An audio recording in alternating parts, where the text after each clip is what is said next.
The Moon Jae-in administration is seeking to divide investigative powers between prosecution and the police more evenly, all part of the government's reform efforts, as there have been many instances of the corrupt prosecutors taking advantage of its authority. Kim Min-ji explains further. The South Korean government is looking to achieve a balance between the prosecution and police by diluting the concentration of investigative powers in the prosecution. Its proposed measures unveiled Thursday are aimed at having the prosecution and police work hand in hand, focusing on the expertise of their respective bodies. The biggest change is that the police will be given more autonomy and more responsibility during initial investigation.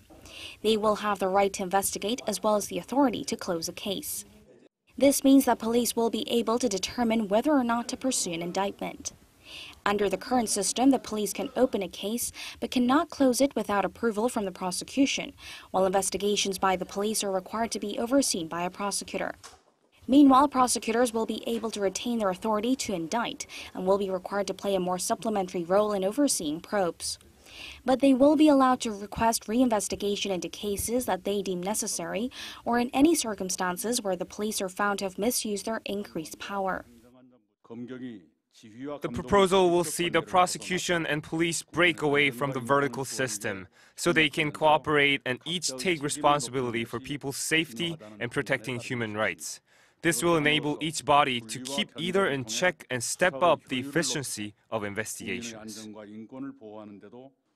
The proposal is part of the Moon Jae-in administration's goal to reform the so-called organs of power, namely the prosecutor's office, the police, and the country's intelligence agency. Calls to overhaul the prosecution have been mounting as the country has gone through a long period of irregularities that have infuriated the public.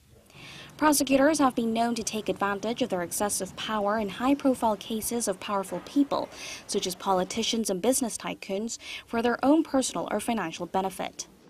The government has noted that the proposal will not be fully satisfactory to the prosecution or the police, saying they must put in the effort to work around the changes so that they don't spark internal feuds within their organizations. The proposal is now being passed to the National Assembly, where lawmakers will deliberate over the specifics and draw up a bill.